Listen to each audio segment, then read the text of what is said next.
अस्सलाम वालेकुम गाइस, कैसे हैं आप। उम्मीद करते हैं आप सब खैरियत से होंगे, खुश होंगे और हमारी दुआ है कि हमेशा खुश रहें, हंसते और मुस्कुराते रहें। मेरा नाम है रहमान अनवर और मैं हूँ और मैं हूं जफर इकबाल। और आज हम जिस वीडियो पर रिएक्ट करने जा रहे हैं, इस वीडियो का टाइटल है a Muslim nation made a shameful situation for India. तो देखते हैं वीडियो। अगर वीडियो पसंद आए तो वीडियो को लाइक, चैनल को सब्सक्राइब ज़रूर कीजिएगा। करते वीडियो स्टार्ट और देखते हैं अभी। इंडोनेशिया, थाईलैंड जैसे देश क्यों हिंदू भगवानों का प्रयोग अपने राष्ट्रीय प्रतीकों में कर रहे हैं?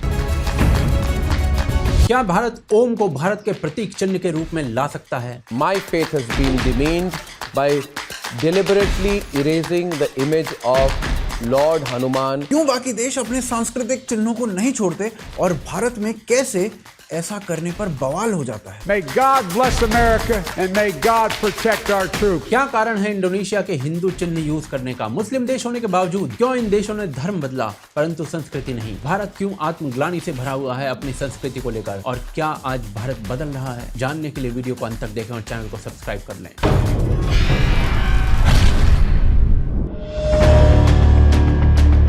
थाईलैंड में एशियाई एथलेटिक टूर्नामेंट हो रहा है 12 जुलाई से 16 जुलाई 2023 तक। पर किस देश ने मेडल्स कितने जीते हैं, इससे अधिक चर्चा इन खेलों में प्रयोग हो रहे ऑफिशियल मैस्कॉट की हो रही है। थाईलैंड ने भगवान हनुमान को इन खेलों का ऑफिशियल मैस्कॉट चुना है। यह मैस्कॉट कुछ ऐसा दिखता है। भारत में हनुमान जी का रिप्रेजेंटेशन अलग होता है तो हो सकता है कि लोग इससे रिलेट ना कर पाएं, परंतु थाईलैंड के मंदिरों में हनुमान जी कुछ ऐसे ही दिखते हैं जैसा कि ये मैस्कॉट। अगर हम थाईलैंड की डेमोग्राफी को देखें तो 93% से अधिक बौद्ध हैं और 5% से अधिक लोग मुस्लिम। तो ऐसे देश के द्वारा एक हिंदू देवता को ऑफिशियली खेलों के प्रतीक चिन्ह के रूप में चुना जाना भारत में एक डिबेट छिड़ चुका है। भारत में ऐसे प्रतीकों का चुना जाना क्यों संभव नहीं रहा, इसका कारण आगे देखेंगे। परंतु एशियन एथलेटिक एसोसिएशन के अनुसार हनुमान जी भगवान राम के परम सेवक थे। उनकी तीव्रता, बल, साहस और विजडम असामान्य था और उनका सबसे बड़ा गुण उनकी डिवोशन और निष्ठा थी। यह ऑफिशियल वेबसाइट पर लिखा गया है। यह ऑफिशियल स्टैंड है उस देश का जहां केवल 0.1% हिंदू रहते हैं। ऐसा क्यों है वो आगे देखेंगे, परंतु ये स्थिति केवल थाईलैंड में ऐसी नहीं है। 1997 में इंडोनेशिया में सी गेम्स हुए। ऑफिशियल मैस्कॉट हनुमान जी को ही बनाया गया था। वहीं 2022 में इंडोनेशिया में G20 समिट हुआ तो इसका वेन्यू चुना गया गरुड़ विष्णु कंचन पार्क। ऑफ कोर्स इंडोनेशिया में इसका प्रोनाउंसिएशन डिफरेंट है, परंतु वेन्यू हिंदू पौराणिक कथाओं से निकले पक्षीराज गरुड़, भगवान विष्णु और संस्कृत शब्द कंचन यानी गोल्ड से रिलेटेड था। यह कमाल बात इसलिए है क्योंकि इंडोनेशिया विश्व का सबसे बड़ा मुस्लिम देश है जनसंख्या में। यहाँ 86% लोग मुस्लिम हैं। ऐसे देश में हिंदू सिंबल को इतना महत्व देना कैसे संभव है? इंडोनेशिया का ऑफिशियल नेशनल एम्बलम पक्षीराज गरुड़ ही है। एम्बलम का नाम है गरुड़ पंचशील। इनके अनुसार गरुड़ स्ट्रेंथ और ग्लोरी को डिफाइन करता है और एम्बलम के मध्य में बरगद का पेड़ और एक बैल भी है। गजब बात यह कि इसे सुल्तान हामिद II नाम के व्यक्ति ने डिजाइन किया था। इंडोनेशिया का नेशनल पर्सोनिफिकेशन है इबू पर्टवी यानी कि पृथ्वी यानी धरती माता, मदर अर्थ। 1998 में इंडोनेशिया की करेंसी पर भगवान गणेश का फोटो छापा गया। क्यों? नोट एजुकेशन से रिलेटेड था और भगवान गणेश को एजुकेशन के देवता के रूप में ये कहते हैं। शायद यही कारण है कि वहां की ऑलमोस्ट हर यूनिवर्सिटी के लोगों में भगवान गणेश दिखते हैं। परंतु यह केवल भगवान गणेश तक सीमित नहीं है। बहुत सी यूनिवर्सिटीज के लोगों में सरस्वती की भी फोटो है। एनवायरमेंट प्रोटेक्शन के लिए दिए जाने वाले अवार्ड का नाम है कल्पतरु। प्रेसिडेंट की रक्षा करने वाले दल का नाम है जटायु भक्ति तम और लोगों में जटायु को भी दिखाया गया है। इंडोनेशिया के नेशनल मॉन्यूमेंट की संरचना और कंस्ट्रक्शन एक शिवलिंग के आकार की गई है। यहां तक कि इंडोनेशिया की ऑफिशियल एयरलाइन तक का नाम गरुड़ एयरलाइंस। ये केवल नए समय के उदाहरण हैं जब इंडोनेशिया एक मुस्लिम देश है। पौराणिक मंदिर और वास्तु के अनेक एग्जाम्पल मिलते हैं और ऐसे अनेक उदाहरण इस क्षेत्र के सभी देशों में मिलते हैं, जैसे बाली, कंबोडिया। परंतु इंडोनेशिया खास है क्योंकि वो मुस्लिम देश है। परंतु भारत के पड़ोसी देश पाकिस्तान में जब स्थिति देखते हैं तो पता चलता है कि अधिकांश मंदिर खंडर बन चुके हैं। बहुत से तो शौचालय बनाए जा चुके हैं। वहीं मुस्लिम देश इंडोनेशिया में आज भी लोग हिंदू नाम रख रहे हैं, हिंदू सिंबल्स यूज कर रहे हैं। क्या कारण है इसका? और भारत जहां 80% हिंदू हैं, वहां हिंदू सिंबल्स की क्या स्थिति रही है इतिहास में, और अब वो आगे देखते हैं। भारत जहां पूरे विश्व की हिंदू पॉपुलेशन का 80% रहता है और उस देश का सेंसर बोर्ड एक विदेशी फिल्म ब्लैक पैंथर को रोक देता है क्योंकि उसमें एक संवाद होता है, glory to Hanuman. Glory to Hanuman. Film makers को सीधे शब्दों में कह दिया जाता है ये संवाद हटा लो, इससे लोगों की रिलीजियस भावनाएं हर्ट हो सकती हैं।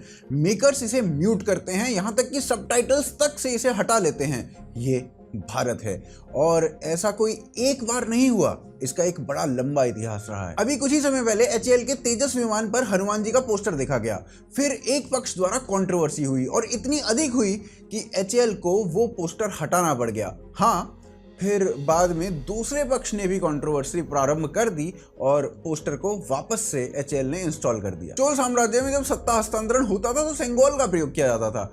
हिंदू मंत्रोच्चारण के उपरांत इसे दिया जाता था, पर जब भारत के पार्लियामेंट में इसे स्थापित किया गया और मंत्रोच्चारण किया गया तो एक वर्ग को ये पसंद नहीं आया। सेंगोल से हिंदू राष्ट्र बनता हुआ दिखाई दिया। योग को इंटरनेशनल प्लेटफॉर्म मिला तो भारत में बवाल हो गया, ये तो राइज ऑफ हिंदुत्व है। सूर्य नमस्कार नॉन इस्लामिक हो गया और देश का सेकुलरिज्म खतरे में पड़ गया। हिमा दास भारतीय एथलीट ने गमछा या गोमुछा पहना तो बवाल उस पर भी हो गया।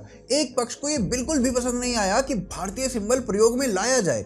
उधर डिफेंस मिनिस्टर राजनाथ सिंह ने रफाल पर ओम बनाया और एक पक्ष ने पूछा क्यों बनाया। इसरो के साइंटिस्ट कुछ ऐसे हिंदू भगवानों की फोटोज के साथ दिखती हैं तो बवाल कट जाता है।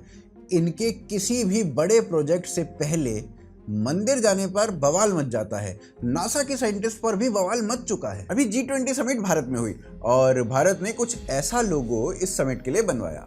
लोगो में कमल का फूल था और नीचे लिखा था वसुधैव कुटुंबकम।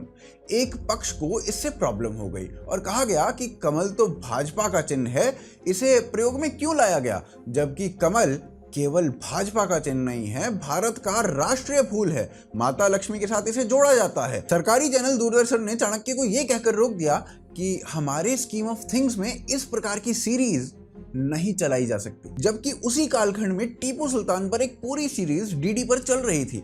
चाणक्य आया तो उसकी भर्त्सना की गई, ये बोलकर कि सैफरन रंग को बहुत अधिक प्रयोग किया गया है और इतना अधिक हर हर महादेव का प्रयोग सही नहीं है। कई क्रिटिक्स ने तो ये तक लिख दिया कि आज के समय में, आज के भारत में ऐसे मुंडे हुए सर और वैदिक मंत्रों का उच्चारण एक टीवी सीरीज के थ्रू देश में घृणा भरकर माहौल बनाने का कार्य कर रहा है। फेमस लोक गायिका मालिनी अवस्थी, उन्होंने अपना किस्सा बताया और उन्होंने बताया कि एक बार वो दूरदर्शन के सेट पर गा रही थी।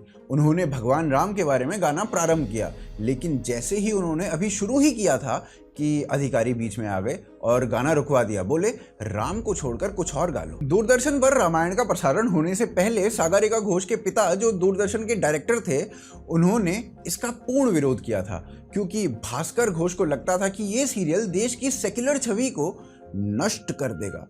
फिर जब ये टेलीकास्ट हुआ तो इसे भी सेकुलराइज करने का प्रयास किया गया। यहां तक बोल दिया गया कि too much Ram, too much Hinduness in Ramayana is not good. Ramanand Sagar की बायोग्राफी के पेज नंबर 273 पर लिखा है कि कांग्रेस ने अल्पसंख्यकों के सामने उस समय आत्मसमर्पण कर दिया था और हिंदू भयभीत था। ये मायूसी और डर हिंदू समाज में शाहबानो की घटना के बाद आया था। इनफैक्ट इसी मायूसी को दूर करने के लिए रामायण को दूरदर्शन पर लाया गया था। इससे पहले ये ऑफिशियल नीति थी कि रिलीजन से जुड़ा हुआ कुछ भी दूरदर्शन पर नहीं आएगा। यह सब भारत के स्वाधीन होते ही शुरू हो गया था, जब नेहरू जी ने स्वतंत्रता के बाद सोमनाथ मंदिर के रेस्टोरेशन के लिए मना कर दिया था। नेहरू जी का सीधे रूप से कहना था, I don't like your trying to restore Somnath, it's Hindu revivalism. Patel ji की मृत्यु के बाद सोमनाथ को रिवाइव करने का काम KM मुंशी को मिला था, तो उन्होंने नेहरू को कहा, मैं ऐसी स्वतंत्रता को नहीं मानता जो मुझसे भगवत गीता ही छीन ले, और मंदिर के निर्माण का कार्य प्रारंभ कर दिया। मंदिर बनने के बाद नेहरू ने राष्ट्रपति को पत्र लिख दिया, चलो अब सोमनाथ बन तो गया है, इसके इनॉग्रेशन पर आप मत जाना, पर राष्ट्रपति ने नेहरू की नहीं मानी। इतिहास से वर्तमान तक हुई इन सब घटनाओं का प्रभाव समाज और संस्थाओं तक ऐसे पड़ता है और ये बहुत डीप रूटेड जाता है। एक उदाहरण से देखते हैं। एक लड़की ने उबर कैब बुक कराई, कैब आई, कैब पर हनुमान जी का रौद्र रूप वाला पोस्टर लगा हुआ था। लड़की ने लिखा, मैं ऐसी किसी कैब में ट्रैवल नहीं करूंगी और ना ही उन्हें पैसे दूंगी जिसमें इस प्रकार के सैफरन सिंबल का प्रयोग किया गया हो, क्योंकि ये लोग दुराचारी होते हैं। लड़की की डिमांड उपयुक्त नहीं थी, पर फिर भी उबर ने एक बार भी लड़की को गलत नहीं बोला। ऊपर से लड़की को एक वर्ग से भरपूर सपोर्ट मिला।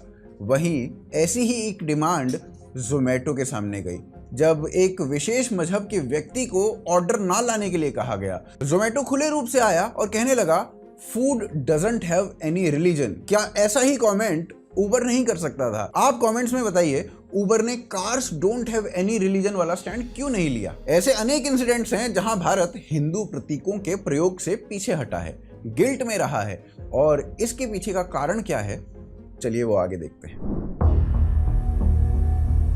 हिंदू समाज जिन देशों में नाम मात्र का भी नहीं, वो देश हिंदू प्रतीकों का खुलेआम प्रयोग कर रहे हैं। क्या कारण है इसका, वो अगले अध्याय में समझेंगे। पहले ये देखते हैं कि भारत हमेशा इतनी गिल्ट में क्यों रहा है हिंदू प्रतीकों के प्रयोग पर। इसका कारण इतिहास में जाता है। 1946 में भारत में अंग्रेजों ने एक चुनाव करवाया मेंबर्स ऑफ लेजिस्लेटिव काउंसिल चुनने के लिए। 3 मुख्य पार्टीज थी। कांग्रेस के लीडर थे अबुल कलाम आजाद, मुस्लिम लीग के थे मोहम्मद अली जिन्ना और कम्युनिस्ट पार्टी के थे पूरनचंद जोशी।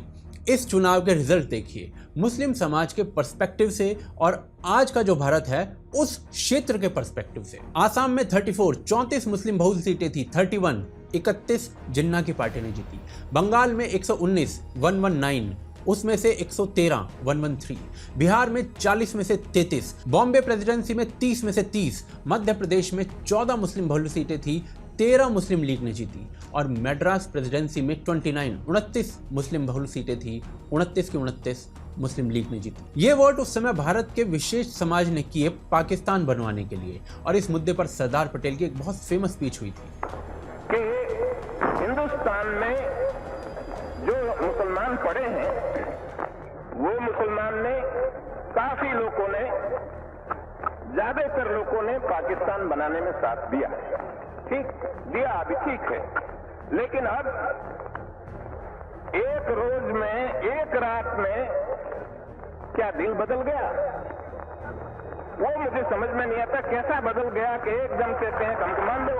पर इन इलेक्शन से एक बात स्पष्ट हो गई थी, मुस्लिम पक्ष का एक वोट बैंक होना। और जिस दिन भारत स्वाधीन हुआ उस दिन से भारत में समाज विशेष का अपीजमेंट आरंभ हो गया, क्योंकि वो वोट बैंक था। अपीजमेंट के कुछ उदाहरण देखते हैं। 1948 में यूनाइटेड नेशंस में वोट पड़ने थे कि इजराइल को नया देश घोषित किया जाए या नहीं। अरब देश इसके विरुद्ध में थे। जब वोटिंग हुई तो हर देश ने इजराइल के पक्ष में वोट किया, केवल अरब देशों को छोड़कर और भारत को छोड़कर। अल्बर्ट आइंस्टाइन जैसे वैज्ञानिक भी नेहरू जी को नहीं समझा पाए थे कि इजराइल के पक्ष में वोट कीजिए। ये अपीजमेंट पॉलिसी प्रतीत होती है। 1949 में मुस्लिम समाज को आरक्षण देने की तैयारी नेहरू जी कर चुके थे, न केवल नौकरियों में बल्कि लोकसभा, विधानसभा, नगर निगम, पंचायत के चुनावों तक। यह निर्णय नेहरू जी ने पाकिस्तान की सलाह पर लिया था। जब 1949 में पाकिस्तान के लियाकत अली ने नेहरू जी को आरक्षण के लिए कहा था, इस प्रस्ताव को लेकर नेहरू जी कैबिनेट में भी चले गए थे, पर यह पारित नहीं हुआ। उस समय बाबा साहब अम्बेडकर ने भी कहा कि नेहरू विशेष समाज के तुष्टीकरण में इस प्रकार लगे हुए हैं कि उन्हें दलित समाज की अनदेखी की जा रही है। ऐसे तुष्टीकरण के अनेक उदाहरण हैं। इसी अपीजमेंट पॉलिटिक्स के कारण सोमनाथ मंदिर का रिकंस्ट्रक्शन बंद करवा दिया गया था नेहरू जी के द्वारा, और इसी अपीजमेंट में भारत के हिंदू प्रतीकों को अनदेखा किया गया। 1953 में लिखे गए एक लेटर में नेहरू जी कहते हैं कि भारत का भविष्य हिंदू सोच पर निर्भर करता है, और मुझे डर है कि यदि हिंदू ने अपनी सोच नहीं बदली तो भारत बर्बाद हो जाएगा। यही तुष्टीकरण इंदिरा जी के समय में भी आगे बढ़ा, जब all India Muslim personal law board की स्थापना की गई 1972 में। इसका सीधा सीधा मतलब था कि मुस्लिम समाज के सिविल मामले शरीयत के हिसाब से चलेंगे और क्रिमिनल मामले कोर्ट से चलेंगे, और all India Muslim personal law board इसे इंप्लीमेंट करेगी। इमरजेंसी का समय छोड़कर खूब तुष्टीकरण हुआ। इसी तुष्टीकरण को राजीव गांधी जी और आगे ले गए, जब शाहबानो केस में सुप्रीम कोर्ट का फैसला शाहबानो के पक्ष में आया और राजीव गवर्नमेंट ने संसद में कानून बनाकर सुप्रीम कोर्ट का फैसला पलट दिया। इस पूरे कांड का मतलब था संविधान से ऊपर शरीयत। इसी अपीजमेंट के चलते 1995 का वक्फ एक्ट आया, जिसके सेक्शन 3 के अनुसार यदि वक्फ बोर्ड सोचता है कि कोई जमीन उसकी है तो जमीन वक्फ की मानी जाएगी। ऐसा ही एक क्लेम मुकेश अंबानी के घर पर भी किया जाता है वक्फ बोर्ड के द्वारा, और मुकेश अंबानी का घर तक तुड़वाने वाले भाषण हो चुके हैं इस देश में इस क्लेम के बाद। देश का जो सबसे अमीर आदमी है, बताते हैं उसका घर वक्फ बोर्ड की प्रॉपर्टी पे बना हुआ है। गलत तो नहीं कर, वहां की सरकार की हिम्मत नहीं है जो उसको कुछ कर दे। हमारी सरकार अगर वहां होती उसकी प्रॉपर्टी तोड़वा देती। इसी वोट बैंक पॉलिटिक्स का सबसे विकृत समय तब आ गया जब हिंदू आतंकवाद जैसे शब्दों का प्रयोग हुआ और 26/11 तक को हिंदू साजिश कहा गया। इसी अपीजमेंट के चलते भारत की स्कूली पुस्तकों में भारत पर इन्वेजन का इतिहास अधिक पढ़ाया जाता है। जो समाज सत्ता की सीढ़ी होता है उसे ही अपीज किया जाता है और भारत में अपीजमेंट का स्वरूप इतना नीचे रहा कि जो कल्चर भारत में पैदा हुआ उसके प्रयोग को भारत के अल्पसंख्यकों के लिए खतरा माना गया।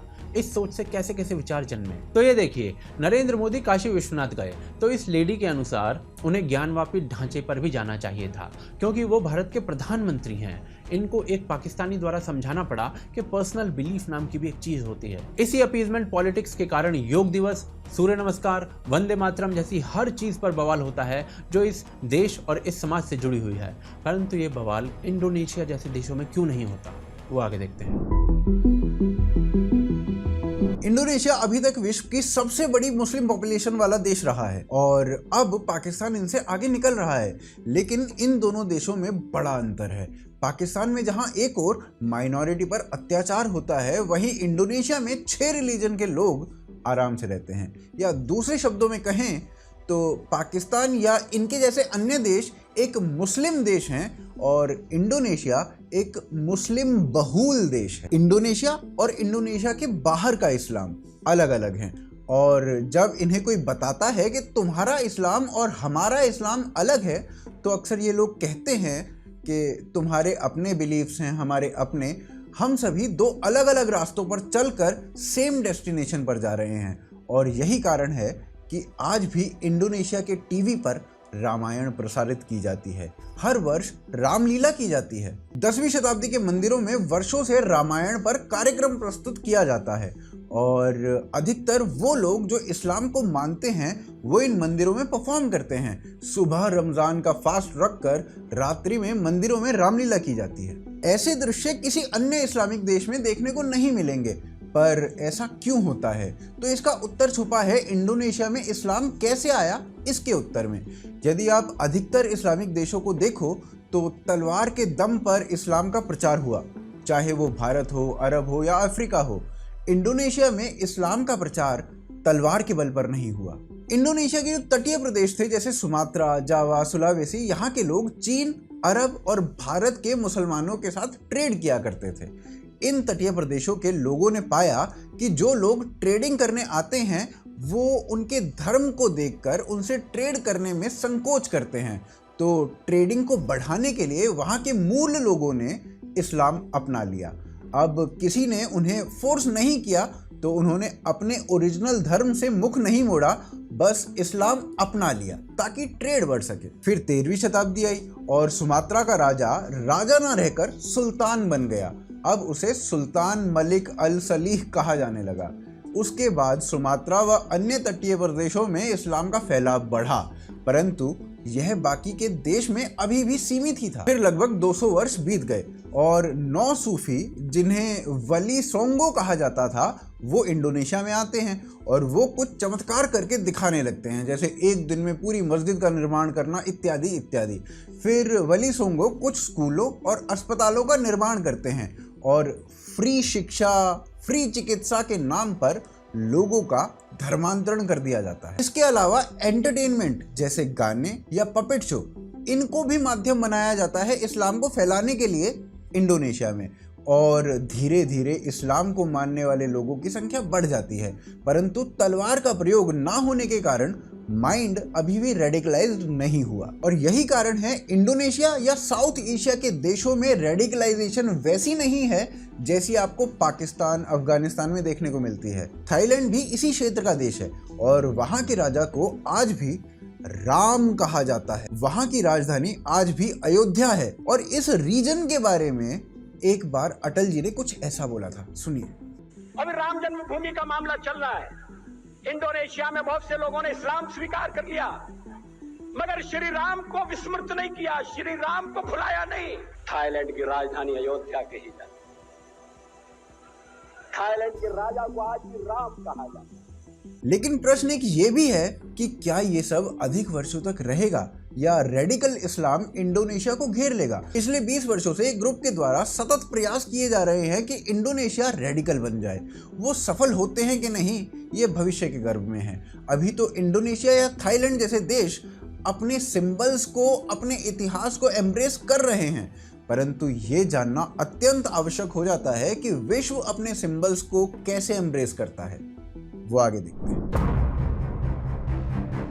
विश्व के अनेक देश जो डेमोक्रेसी हैं, उनमें चल रही सरकारों ने उस देश में पैदा हुए कल्चर से जुड़े सिंबल्स को सम्मान देते हुए देश के रिप्रेजेंटेशन से जोड़ा है। प्यू रिसर्च की एक रिपोर्ट के अनुसार 64 देश ऐसे हैं विश्व के अंदर जिनके नेशनल फ्लैग में उस देश से जुड़े मेजॉरिटी रिलीजन का सिंबल है। कहीं पर क्रॉस, कहीं पर चांद तारा। भारत के झंडे पर भी अशोक चक्र है, पर वो मुख्यतः बौद्ध धर्म से जुड़ा हुआ है। बवाल हिंदू सिंबल्स पर पैदा होता है भारत में। परंतु कंबोडिया के झंडे पर अंगकोर वट मंदिर है, जिसे एक हिंदू मंदिर के रूप में बनाया गया था। दोनों धर्मों का जन्मस्थान भारत ही है, बस यहाँ पर बात बवाल की हो रही है। विश्व में 100 से ऊपर देश ऐसे हैं जिनके राष्ट्रीय गान किसी न किसी रिलीजन या उस रिलीजन से जुड़े गॉड को मेंशन करते हैं। यूएस और यूके का नेशनल एंथम बाइबल के गॉड को मेंशन करता है, जापान का बुद्धिज्म को, टर्की और सऊदी का इस्लाम को। इसके अलावा ये पूरी लिस्ट देखिए जिसमें 100 से अधिक देश हैं। राष्ट्रीय गान में देश के मेजॉरिटी धर्म का मेंशन है। एक लंबी लिस्ट डेमोक्रेटिक देशों की है इसमें। क्या ये देश अपने भीतर पैदा हुई संस्कृति को सम्मान देकर माइनॉरिटीज के लिए खतरा बन रहे हैं, या यह माइनॉरिटी को मौका मिल रहा है? यदि केवल नेशनल एम्बलम या कोट ऑफ आर्म्स की बात की जाए तो यूएसए की सील आई ऑफ प्रोविडेंस रही है। क्रिश्चियनिटी से जुड़ा हुआ है ये, जिसका मतलब होता है कि गॉड जहां तक मानवता को देख रहा है वहां तक खुशहाली होगी। यूनाइटेड किंगडम के कोट ऑफ आर्म्स में 2 क्रिश्चियन सिंबल्स हैं। एक है ग्लोबस क्रूसिजर्स जो कि एक प्रकार का क्रॉस है, और दूसरा है गॉड एंड माई राइट जो अगेन क्रिश्चियनिटी से जुड़ा हुआ है। स्विट्जरलैंड, स्वीडन, स्पेन जैसे देश कोट ऑफ आर्म्स के रूप में क्रिश्चियन क्रॉस ही दे रहे हैं। ग्रीस का कोट ऑफ आर्म्स सीधे सीधे ग्रीक क्रॉस ही है। ऑस्ट्रेलिया का कोट ऑफ आर्म्स भी क्रॉस दिखाता है, जिसे माइनॉरिटीज भी यूज कर रही हैं। कोई खतरे में नहीं आ रहा। क्या भारत के एम्बलम में ओम आ सकता है? अब दूसरी ओर देखिए, कंबोडिया का कोट ऑफ आर्म्स ओम दिखाता है खमेर वर्जन में। इंडोनेशिया का गरुड़ दिखाता है। नेपाल का एम्बलम संस्कृत रिप्रेजेंटेशन दिखाता है। थाईलैंड का एम्बलम भी गरुड़ दिखाता है। सब हिंदू सिंबल्स हैं और देश बौद्ध है या मुस्लिम, परंतु भारत में हिंदू सिंबल्स के रिप्रेजेंटेशन पर बवाल हो जाता है। भारत में पैदा हुआ कोई भी धर्म हो, हिंदू, जैन, बौद्ध, सिख, वो भारत के कल्चर से जुड़ा हुआ है और Bharat as a state has the responsibility to promote its culture. क्या भारत आज बदल रहा है? वो आगे देखते हैं। मॉडर्न टाइम्स में अभी भारत कुछ बदला हुआ सा दिखाई देता है। हिंदू सिंबल से कतराने के स्थान पर उन्हें एम्ब्रेस करने की चेष्टा करता हुआ प्रतीत होता है। अभी कुछ ही समय पहले भारतीय प्रधानमंत्री यूएसए के प्रेसिडेंट से मिले और उन्हें जो उपहार दिया गया वो था उपनिषद। अब से पहले भारतीय डेलीगेट्स ताजमहल को उपहार स्वरूप दिया करते थे। ये प्रथा 2014 के उपरांत ही बदली जब प्रधानमंत्री ने ओबामा को भगवत गीता भेंट में दी और जापान में भी भगवद गीता ही लेकर गए और इस पे जो बवाल हुआ उस पर भी इन्होंने मजे लिए। मैं गिफ्ट देने के लिए गीता ले आया था, भगवद गीता। मैं नहीं जानता हिंदुस्तान में क्या होगा, शायद एक टीवी डिबेट चलेगी इस पर। हमारे सारे सेकुलर मित्र बड़ा तूफान खड़ा कर देंगे।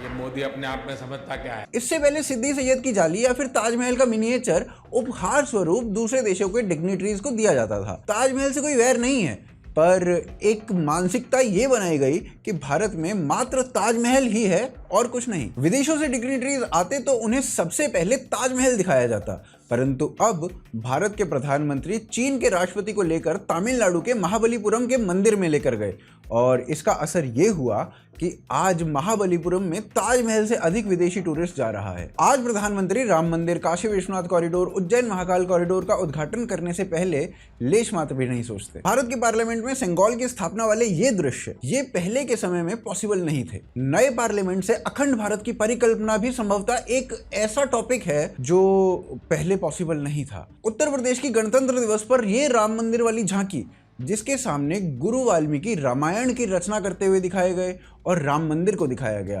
पहले सोच में भी नहीं बन सकती थी। या फिर इन सब के अलावा इलाहाबाद का नाम बदलकर प्रयागराज करना औरंगाबाद को छत्रपति संभाजी नगर बनाना या इसी प्रकार के अन्य नामों में बदलाव, वो हिंदू आइडेंटिटी से दूर ना जाकर उन्हें अपनाने का काम करते हैं। प्रधानमंत्री का विदेशों में हिंदी भाषा में संवाद स्थापित करना और उस पर कोई आत्मग्लानि ना होना बल्कि उसे प्रतिष्ठा के रूप में दिखाना, ये भी एक बड़ा बदलाव इसी डायरेक्शन में जाता है। ये कुछ बदलाव हैं जो सीधे रूप से देखे जा सकते हैं पिछले कुछ समय में, परंतु क्या ये बदलाव पर्याप्त हैं या अभी बहुत कुछ बाकी है, वो आप कमेंट्स में लिखकर बताइए। तो आशान्वित हूं कि आपको यह वीडियो अच्छा लगा होगा। आप वीडियो को लाइक एवं शेयर करें, चैनल को सब्सक्राइब अवश्य करें। हमें सपोर्ट करने के लिए पेट्रियन और यूपीआई दोनों ही माध्यम खुले हुए हैं। दोनों की डिटेल्स जो हैं वो डिस्क्रिप्शन में दी गई हैं। आपको यह वीडियो अच्छा लगा तो स्क्रीन पर दिख रहा है दूसरा वीडियो। तो जैसा हमने देखी भाई, दोनों भाइयों की बहुत अच्छी वीडियो थी, एक अच्छा एक्सप्लेन करते हैं।